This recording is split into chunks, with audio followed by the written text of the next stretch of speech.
Si mañana tuvieras un problema legal, un divorcio, un desahucio, una detención, un despido, seguramente tendrás a tu lado a un profesional que sea del turno de oficio.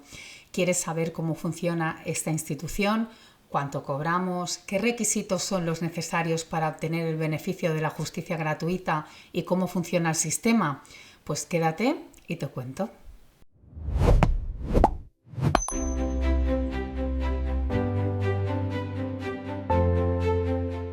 Mi nombre es Estela Martín, soy abogada en ejercicio y además hace 15 años que presto mis servicios en el turno de oficio.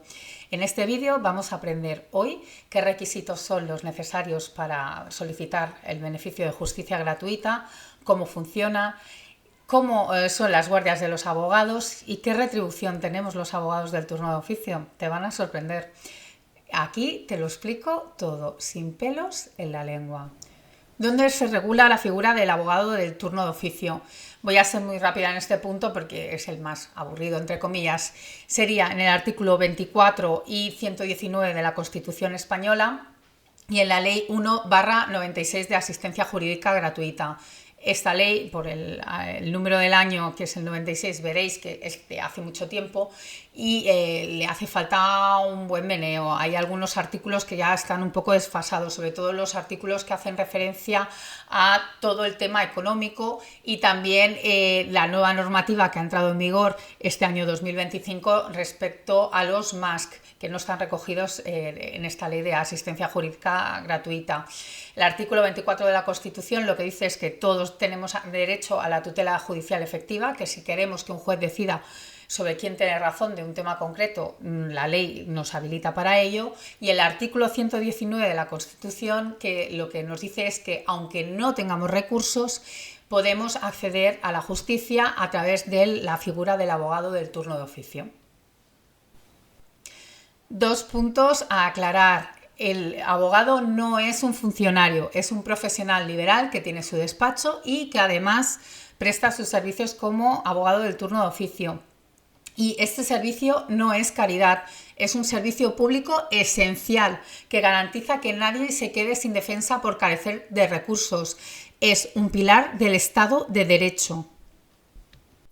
¿Quién puede ser beneficiario de este sistema de justicia gratuita?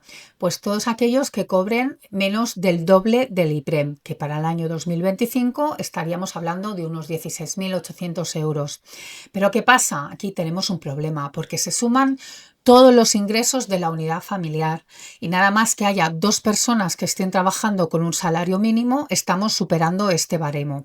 Esta es una de las cosas que queremos que se cambien en esta ley de la justicia gratuita, porque hace que menos personas la puedan solicitar. Otras personas que sí que pueden ser beneficiarios de la justicia gratuita son aquellos que por ley directamente ya la tienen concedida. Sería, por ejemplo, aquellas mujeres que sufren violencia de género, los menores, los discapacitados, y también hay otra excepción que, aunque se supere el baremo económico, sí que se le concede el beneficio de justicia gratuita.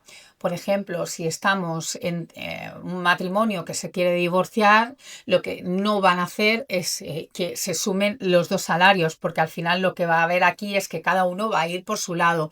En este caso, si no, no se le concedería abogado de oficio a quien quiera iniciar esta demanda, pero si tenemos en cuenta cada uno de los salarios por separado, es posible que sí que se le conceda este beneficio.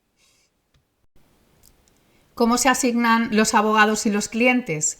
Pues es muy fácil. Se tienen en cuenta dos criterios. El primero es el partido judicial. Te van a designar siempre un abogado de tu partido judicial, que no significa que sea de la ciudad o el pueblo donde tú vives. Será del partido judicial que abarca varias poblaciones. Y lo segundo será por la materia en la que es especialista. Si un abogado se apunta en un listado de temas mercantiles, no le van a designar un juicio penal, ¿vale? Cada uno está en un listado diferente, puedes estar en varios listados dependiendo del colegio y va por orden alfabético. Pues viene una persona solicitando un abogado para un tema de familia, se le asigna de ese partido judicial el primer abogado de familia que aparezca en el listado y se pasa al siguiente y así sucesivamente. Ni vosotros elegís qué abogado os toca, ni nosotros elegimos el cliente. Ninguno de los dos lo elige. Ya que hemos hablado de qué requisitos económicos tiene que cumplir una persona para recibir el beneficio de la justicia gratuita, ahora vamos a hablar de lo que cobran los abogados, lo que cobramos los abogados de oficio por hacer nuestro trabajo. Por ejemplo, un juicio por delito leve, por todo el juicio, cobraríamos la maravillosa cantidad de 153 euros brutos. ¿Qué quiere decir con esto? Pues que toda la preparación, todas las reuniones que hayamos podido tener, pues el viajito al juzgado a sacar copias del expediente, las reuniones que tengamos con los clientes para preparar el juicio y el mismo juicio y las veces que se suspenda, todo esto por 153 euros brutos.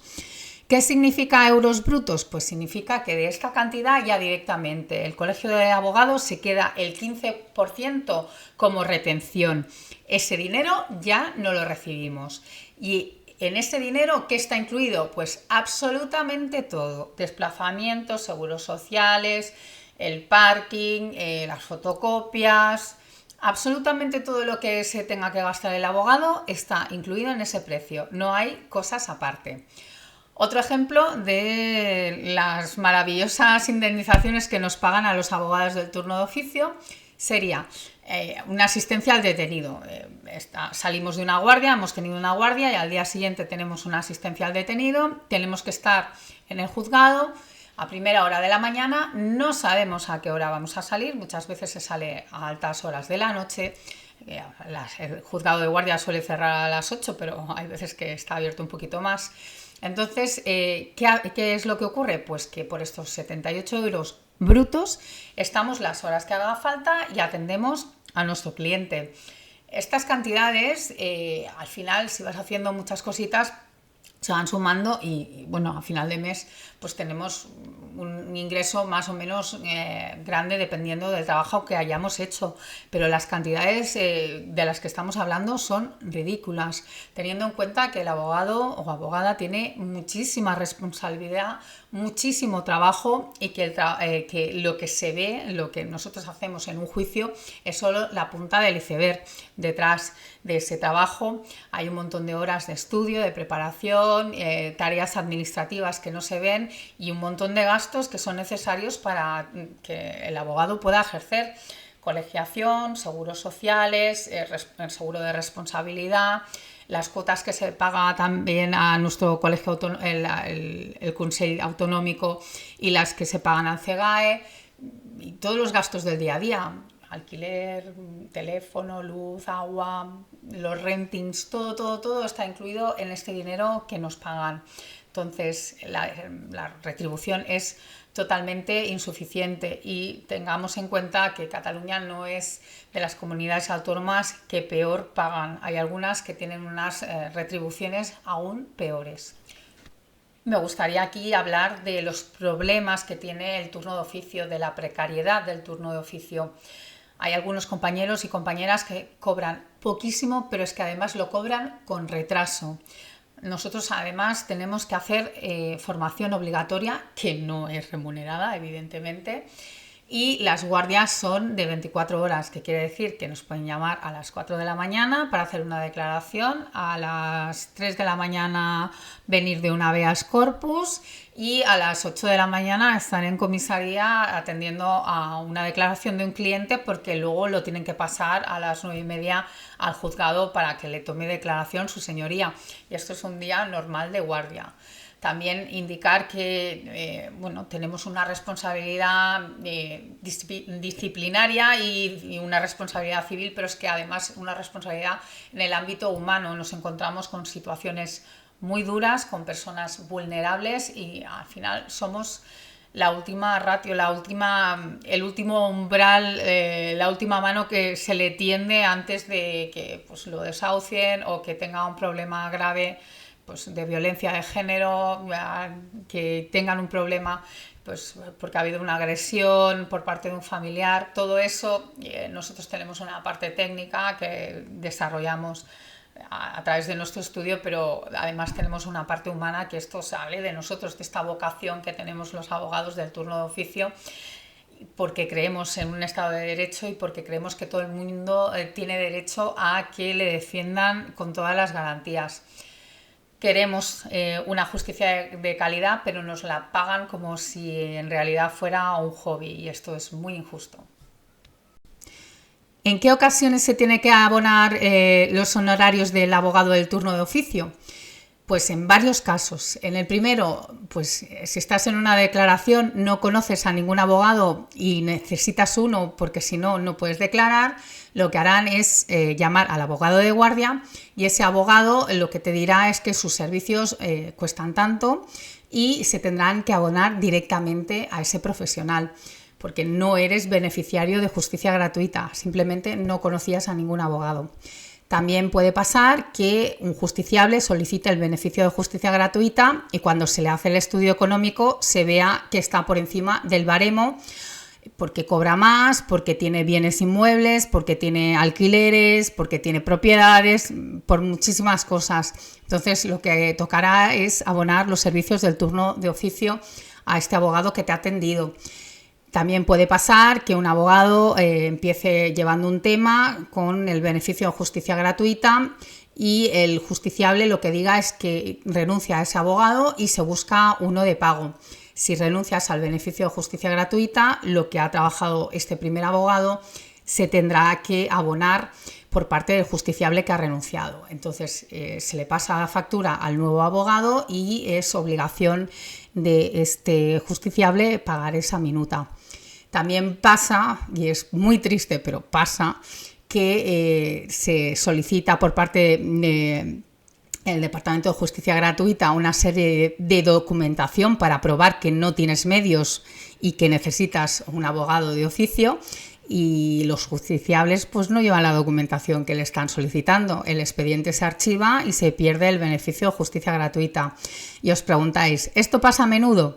Sí, pasa a menudo. Y esto luego es un jaleo, porque en realidad el cliente no tiene dinero, pero tampoco ha tenido ganas de llevar los documentos del padrón, por ejemplo, al Departamento de Justicia Gratuita. Pero es que sin estos datos no puedes saber, la Generalitat en mi caso, si este señor o señora que solicita abogado de oficio tiene dinero suficiente o no.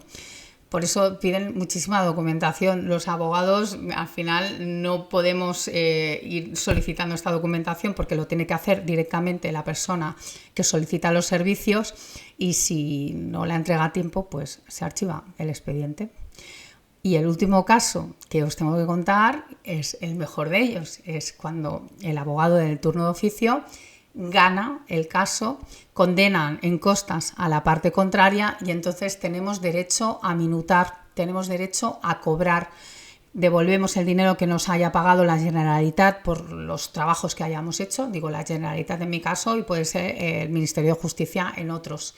Entonces se devuelve ese dinero que hemos cobrado hasta el momento y nos paga la otra parte.